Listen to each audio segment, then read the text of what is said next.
to whatever this is. We took a break last week to watch Kissing is the Easy Part, which was a Tubi Wattpad joint. And now we're back on the Wuthering Heights adaptations mini project that I started.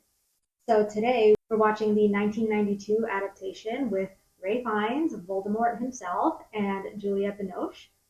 The description is: young orphan Heathcliff is adopted by the wealthy Earnshaw family and moves into their estate, Wuthering Heights. Soon, the new resident falls for his compassionate foster sister, Kathy. The two share a remarkable bond that seems unbreakable until Kathy, feeling the pressure of social convention, suppresses her feelings and marries Edgar Linton, a man of means who befits her stature. Heathcliff vows to win her back. Okay, that is just the Google description. Let's get right into this. Yeah, so I know I said in the last one that people really like that one, but I also heard that people really like this one. Juliette Binoche, Ray Fiennes, Janet McTeer, does she cry a lot? Sophie Ward, does she not have parents? Music by Ryuichi Sakamoto! Oh my god! Am I gonna love this? I think I'm gonna love this. So one of my issues with the last movie, one of my only issues with the last movie was that I didn't like the costuming. I don't know if it was period accurate or not. That was irrelevant to me. I just didn't like how they looked. They felt like costumes. They didn't feel like their clothes, you know? It begins with a stranger. Okay, Mr. Lockwood is in this version. Okay. So who was that talking at the beginning? Was that Ellen? Mr. Heathcliff, Mr. Heathcliff. you'll have to wait. You'll have to wait. How is she narrating the story? How could she have heard that conversation? Okay, Lockwood enters. Her from the fire. I love that staircase. Yeah, I like what he's wearing too. Holy shit! Ray Fiennes! Who are you? Lockwood.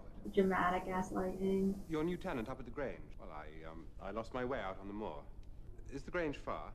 Perhaps I could get a guide from amongst your labs. You could not. Mr. Heathcliff, if I'm not to have a guide to take me up to the Grange, I shall have to sleep here tonight. I don't keep accommodation for strangers. You don't keep accommodations at all, babe.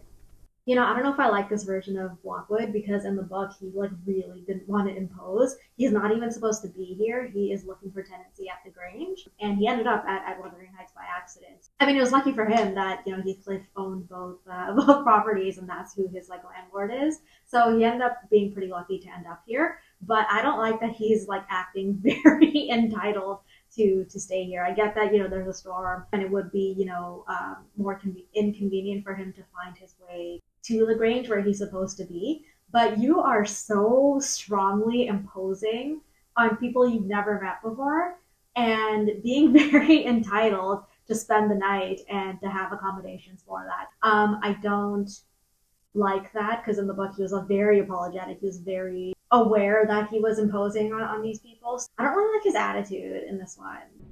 Don't leave it by the window. Why not? Don't leave the candle by the window because it draws ghosts and goblins. You know what? I'll also say that, oh wow, lightning struck as soon as I hit pause. So I will also say that I think that opening scene is boring without the misunderstanding, right? Because in the book and in one of the first movies, what had happened was that Lockwood showed up. He mistook little Kathy to be Heathcliff's wife because her name is Kathy Heathcliff after having married Heathcliff's son. So that was a little funny misunderstanding. I feel like without that sort of lightheartedness at the beginning, it's a little bit boring. But you know what? This is setting a very different tone so far. This one feels a little bit more brooding, I guess, than the previous versions. Except maybe the last one, 1970, because that opened with a funeral. Now that Lockwood is integrated in the story, I don't think the kids are going to show up because Lockwood is in this version, which means that it needs to be bookended by him. Yeah, I mean, so far the tone, the setting is good.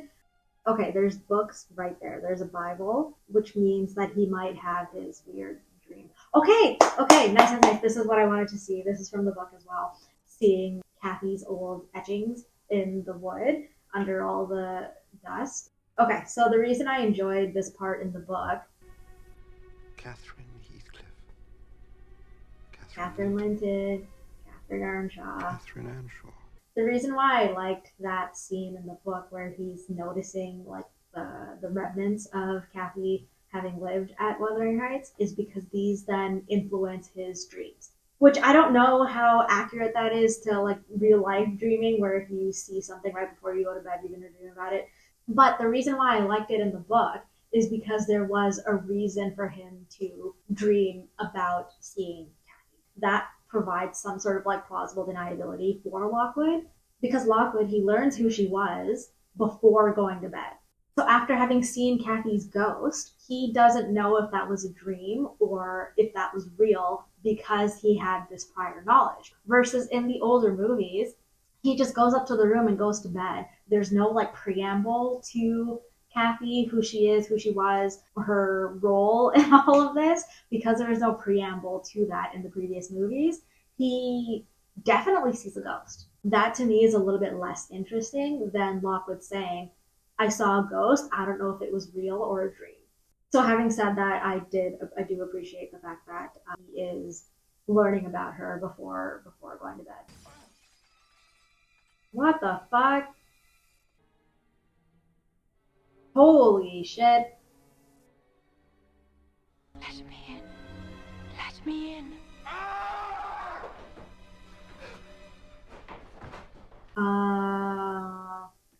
Man, I fully take back what I just said. That was definitely a ghost. Okay, in the book, what happens is that he sees all her writings and then goes to sleep, and then he's woken up by the storm and then sees the ghost. He hasn't gone to sleep yet, which means it was definitely a ghost, which means I'm far less interested in his recounting of this. Man, I just finished complimenting this.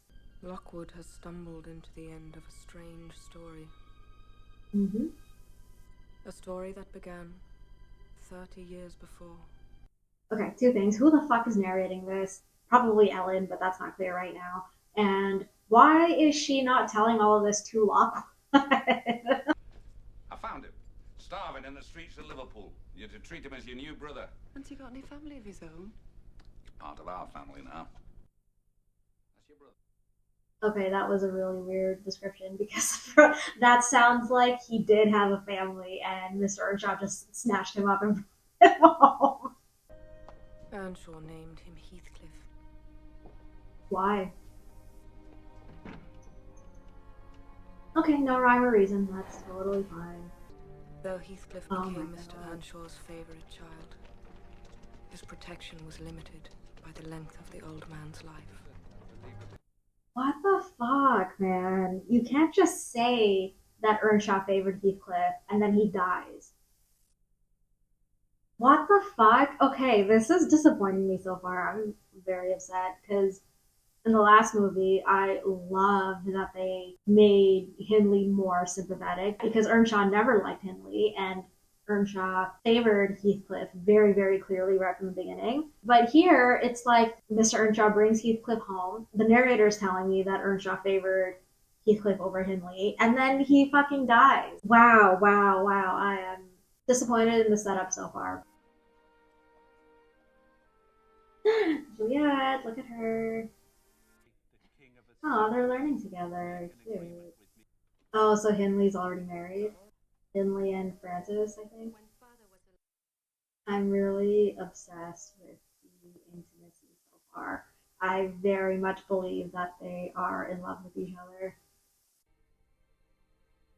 Dude, Ray Fiennes has such a good nose. Such a shame that he became Voldemort. Where are you going? To have a look. Come on. In the valley, carpeted in crimson, the Grange, home of Edgar Linton and Isabella, his sister. Okay, so they're just spying on them on a random night, not like a party night. Oh, so she just fell. It'd be more fun if she got bit by the dog. Why did Kathy pass out? She just fell. Is that Edgar? I really like the lighting in here. And Heathcliff is on the outside looking in. You know what? What the fuck was the point of the Lockwood scene? It had nothing to do with what we've seen so far. So, she had no message for me? Did she say anything about me? Hey, welcome back, Kathy. How long do we think she's been away? Oh, Frances is so pregnant. They turned her into a lady. Oh, she looks like Belle. She's giggling so much. I bet her audition was like, can you giggle for like 10 minutes? So they're having a little party for Kathy's return. They didn't say how long she was away for, though. Does it matter? No. It's just a nice detail. Heathcliff always on the outside looking in. They looked after me for 3 months. 3 months? I think it was 5 or 6 weeks in the book. I found a lapwing's nest at Penistone Crag when you were away. I waited every day for a sight of you, but you didn't come. So I put a wire mesh over the nest, and all the little ones died when they hatched. Why? Because the parent birds couldn't get near enough to feed them. No, why did you starve them? Well, there wasn't any point in keeping them alive to show you. If you'd come back, I'd have spared them.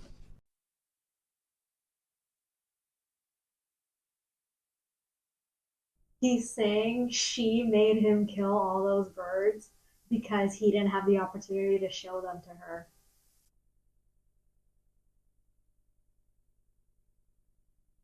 Is Heathcliff toxic?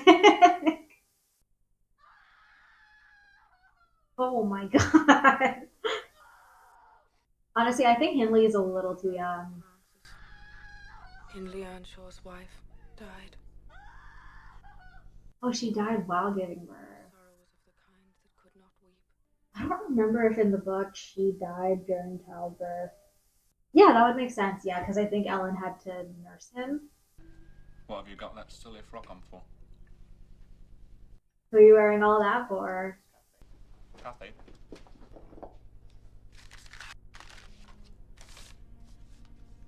The hell's The that? crosses are for the days you've spent with the Lintons. Oh my god, he's tracking her. He's keeping track of the days she's at home and the days that she's out and about. I think Heathcliff is toxic. Should I always be sitting with you? I'd be dumb for anything you say to amuse me. You never told me before that I talked too little, or that you disliked my company, Kathy. That's no company at all. When people know nothing and say nothing. Youch. So he basically called her out on being different because she's spending so much time with the Lintons, and she's like, "You don't even talk that much," and he's like, "Well, you never said I didn't talk that much before," and now she's like, "Yeah, well, you're not good company anyway." That was such a petty squabble, but honestly, she's right. She's right. Today, Linton asked me to Yeah. marry you. How should I answer?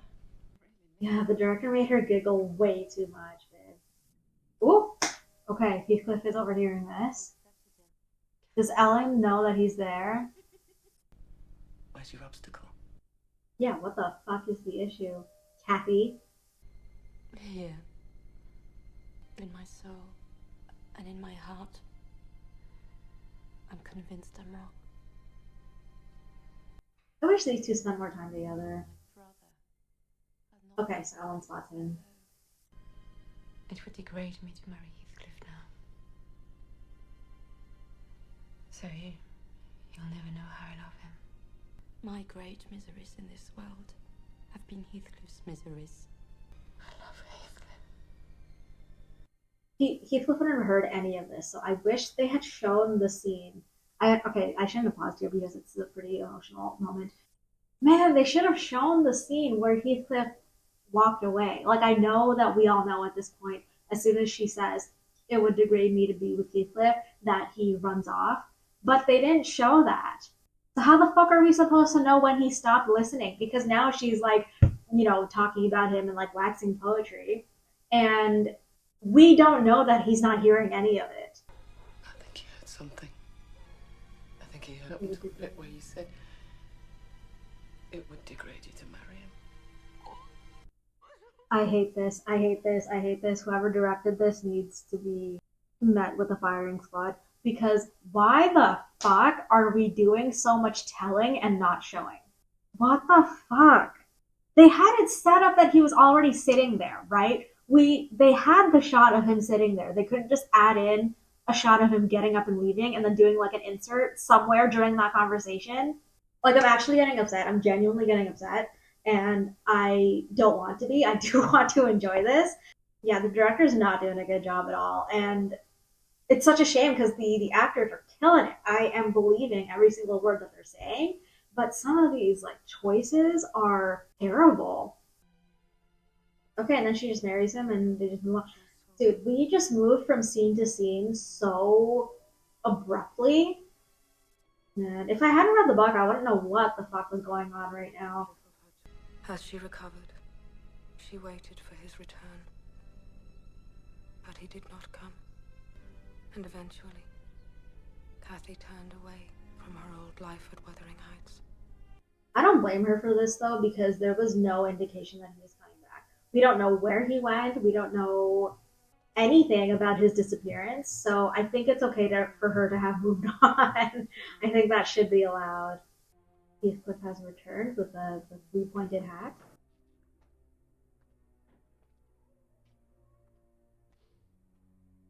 Okay, so far I am liking the technical aspects of the movie a lot. This pre and post Heathcliff Wuthering Heights, or like pre and post disappearance of Heathcliff.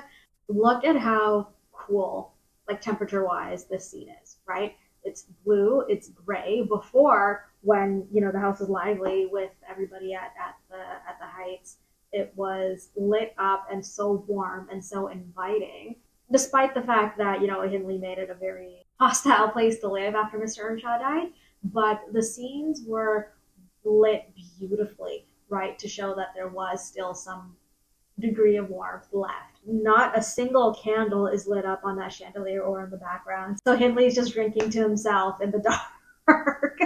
And now Heathcliff, the prodigal son, has returned. Okay, and now we have this warmth at the Grange. A person from Gimmerton wishes to see you, Mum. It's not one of Hindley's creditors, is it? No, sir. Someone the mistress doesn't expect. That sounded so menacing. It's somebody she doesn't expect. Where have you been these 2 years, Heathcliff? 2 years he's been away. And she's just gonna be cheesing at him the whole time. I've fought through a bitter life since I last heard your voice. Girl, her husband is right there. Hindley Earnshaw invited you to stay at Wuthering Heights. It is I who invited him to stay. Because he bought that shit. He took out Hindley's debts and now owns Wuthering Heights. So fucking good, dude. I love you. She's married. Cleaning outside the windows? Holy. An unreclaimed creature is a fierce, pitiless, wolfish man. It's not true. Heathcliff has an honourable soul. So Isabella's like hot for Heathcliff. She's her brother's heir, isn't she? Oh my god, he just immediately stopped laughing. Okay, girl, this this version of Heathcliff, I think I like it. I think I like how dastardly he is. He's already successfully taken over the Heights. He's made it very clear that he has no interest in Isabella. And him saying she's her brother's heir is so fucking good because that just sets into motion his next objective, which is to take over the Grange. I believe Kathy has been painting a black picture of me. Heard she was talking shit. Oh my. You can leave my house immediately. Get away from my sister! Ellen, fetch the men. Yeah, I like this part from the book as well, where she's like, don't call people to run him out of the house. You need to 1v1 him. Okay, this is the food outside of her door, because her two side pieces are mad at each other. Or rather, her side pieces are mad at her. I've seen her like this before, sir. She's making herself ill just to spite us. It could be dangerous with the baby Jew. Okay, so they've established that she's pregnant. She's making herself sick to spite us. She is such a, when I die, then you'll realize person. Oh my god. Heathcliff and Isabella are meeting secretly. really, I love this lighting. Oh, so that was her running away. I was talking about Rafe finds his nose before, but even Juliet has a beautiful nose. Oh no, he's like hitting her too. Wow, Heathcliff's like actually evil in this version. Oh, Henley and American are still alive. Stay where you are. You're not going yet. Sit down! He can't tell her what to do. He's not her fucking keeper. Ellen, I must see her. Try and understand. Kathy's very ill. Even after seeing his most, I keep saying the word dastardly, but there's no other way to describe it. Even after seeing his most like evil self, she's still coming at him with compassion. I don't love that. I think he's like a little disproportionately villainous.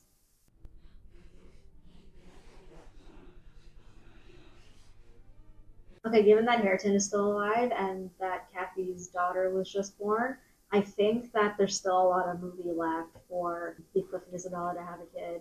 Because he's made it very clear that he's about to take over, so they wouldn't have said that if that wasn't an objective of the movie. I love that they're not leaning into the romance aspect. They're leaning into his very vengeful and punitive nature. I love my murderer, but yours. How can I? These performances are amazing, honestly. Okay, so she's dead and there's a lot more movie left. So there has to be a third kid that comes around. Rip, Catherine. So I think everything that is to come, there's 40 minutes left. Everything that is to transpire is going to be new information as far as the film adaptations go. Because at this point, the previous movies have ended. Which begs the question, what the fuck is the point of having Lockwood here? Every day it's raining in this fucking town. Wow, he lifted her so easily. Like, that's literally dead weight. Well, I guess she was very sick by the time she died. So right after Kathy dies, Hindley dies, and now Heathcliff has taken on Hareton. 18 years have passed. Catherine Linton, Kathy and Edgar's daughter, grown up within the confines of the Grange, sheltered by her father, and never knew the nearness of the wild inhabitants of the Heights. Enough time has passed for Kathy, Hindley, and presumably Edgar to die, which means little Catherine has now been brought to the Heights. But, like, why? Did they have no other relatives that she could go to? Why would she be brought here? Because she has no ties to this place, especially since Heathcliff adopted Hareton, basically. Has Isabella died? It's unclear if Isabella has died yet, but if true, then Heathcliff is gonna play matchmaker with Hareton and little Catherine so that he can take over the Grange as well. Who's this? Can you tell? Your son? Yes, but don't you recognize your cousin, Linton? Linton. I thought you lived in London. Father sent for me when Mother died. Okay, so never mind, ignore everything I just said. So Hareton is like a little stable boy, and Heathcliff, he brought his son with Isabella back to the Heights. So now he's going to play matchmaker with these two, try to get them to commingle so that when Linton becomes the heir to the Linton property, so the Grange, and so that when he dies, when Linton dies, it becomes Heathcliff's property. Fuck, this is hard enough to follow in the book. I'm very pricked up now that this is like brand new material to the adaptation. You know what's interesting? They're having this dick measuring contest when they're all cousins. Linton, his mom is Isabella. Hareton, his dad is Hindley. And little Catherine, her parents are Edgar and Kathy. So she's cousins with both of these people, but the boys are not related to each other. Yeah. Okay, I think that's right. Because Kathy is related to Hareton on her mother's side, and she's related to Linton on her father's side. Okay, interesting. They've established that Linton is like a sickly boy, and that Hareton can't read because of Heathcliff's neglect. Okay, Edgar's still alive. Let's fucking go, buddy. Guess what I saw today on my walk on the moors? Ellen has already told me, Catherine. So she was taken there. Is it? Is it because you dislike Mr. Heathcliff? No, not because I dislike Mr. Heathcliff, but because Mr. Heathcliff dislikes me. But he was quite pleasant, Father. I loved this part of the book. After Kathy dies, Heathcliff does his best to like manipulate little Kathy into wanting to spend time at Wuthering Heights with Linton. How do you navigate that? Just like as a parent, how do you navigate the fact that no, you can't visit your cousins because his father was in love with your mom and hates me. I have no male heir, Catherine. I'm certain that Heathcliff seeks by some means to dispossess you of your inheritance. Yes. And in that way, to revenge himself on me. So Edgar here is trying to warn Kathy about Heathcliff, saying that he don't believe anything that he says because he just wants your inheritance. He's going to try to get it by whatever means necessary to hurt me for stealing Kathy away. And because Heathcliff has been so nice to her so far, and she's been enjoying time with her cousins, she's not going to heed this warning, and things are going to go exactly the way he fears. I wait for you. My one waking thought has been of you. Perhaps Uncle Edgar has forbidden you to visit Wuthering Heights. You must find a way of seeing me again. Holy shit! Heathcliff is writing these letters addressed to Kathy, signing off as Linton.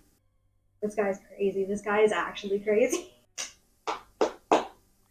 So she's going back without Edgar's permission, basically. Yeah, in the book, Linton had some kind of chronic illness that made him really tired and really sickly often. Sit down and have some tea. Grapevine smiling like this is so concerning. I give you what I have. The present is hardly worth accepting, but I have nothing else to offer. It is my son. What are you saying? Father wants us to be married. I beg your pardon. To be married tonight, and then Father will be master of the Grange. This is so devious. So basically, what's going on is that Heathcliff lured Catherine here, is going to force Catherine and Linton to marry each other because Edgar is so ill and about to die, and Heathcliff can't have that without securing the Grange. So if Catherine and Linton get married, the property becomes Linton's. And Linton is also gravely ill. I swear, you will not leave this house until I am your father. The only father you'll have in a day or two. This adaptation's weird, man. I don't know if I like it or hate it. I hated the first bit. I'm liking the second part a lot. So they're giving her food and drink by keeping her locked here at Wuthering Heights until Edgar dies. Crack focus, baby. So Heathcliff successfully forced them to get married, Catherine and Linton. And now Edgar's about to die. So Catherine, she agreed to it so that she could come back home and see Edgar before he died. Oh my god. Is he doing what I think he's doing? He's digging up Catherine's grave. Oh fuck, this is from the book. I don't fucking remember. He was like digging up Catherine's grave so that when Heathcliff dies, he'll be able to be buried on top of her. I think. Oh my god, he's so gleeful that all of this is his now, and he has found a new tenant for the Grange. So now Kathy and Ellen are gonna come live at the Heights again. I've made the sexton remove the earth from her coffin.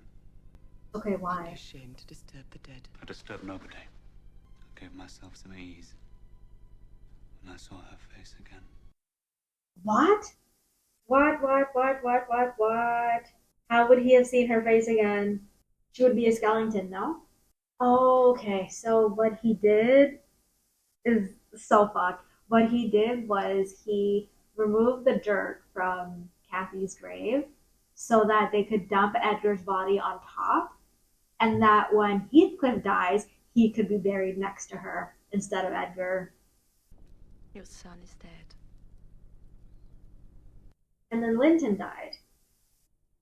This is like the happiest day of Heathcliff's life because now he officially owns Wuthering Heights and the Grange. Because Linton just died, which means the property goes to the father.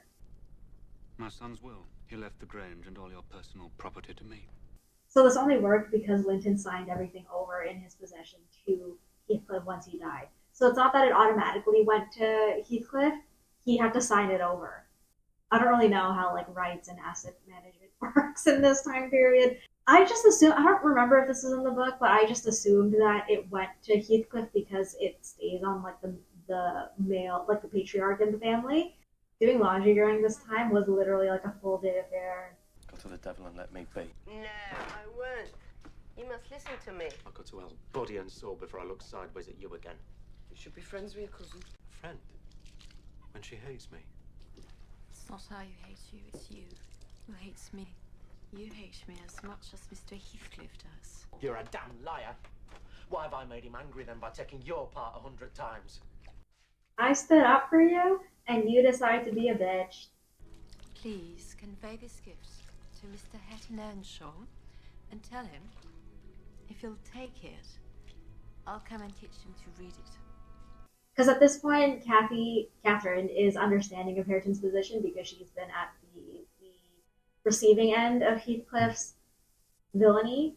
So she understands that that both Catherine and Hareton were both at Heathcliff's mercy.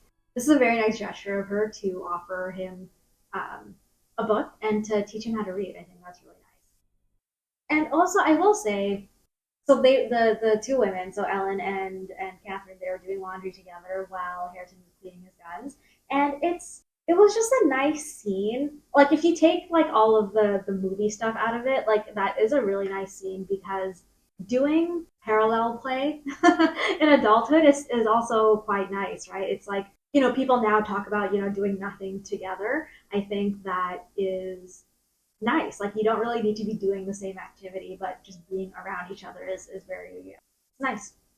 I want to make a small garden. There'll be no gardens here. You shouldn't grudge a few yards of earth when you've taken all my land. Your land, you insolent slut. You never had any. And my money. That's enough. And Haddon's land and his money. You must not speak to him so. If you strike me, Haddon will defend me. You dare to try and rouse him against me! So that was good. That scene was interesting because she was being overconfident, to be honest. It might come from a place of naivety because now that she has Hareton as an ally, but even he knows, like, don't fucking rock the boat. Yeah, the score is so beautiful. Come back and finish your dinner. Go home. You've other company. I don't know how you can bear to leave her. Ooh. Was not expecting that. There's a strange change approaching. Turning into a werewolf. It's been a long fight. Oh, I wish it were over. He's so filled with like bitterness and resentment and anger towards people who aren't even alive anymore, who quite literally have nothing to do with any of the grievances in his life. So yeah, makes sense that he's fucking tired. What the fuck was the point of this? What the fuck was the point of Lockwood being a substantial character? Because the last movie showed that it's clearly not necessary to have a complete story and to make it make sense. Okay, so Lockwood seeing Kathy's ghost, it just confirms for Heathcliff that, okay, she is still wandering the earth. Oh, this effect is bad. Oh, this is Kathy as a child. Whoever the flute player is killing it. Oh man, she probably hasn't been in here in whatever, 20 years or whatever he said. Oh no.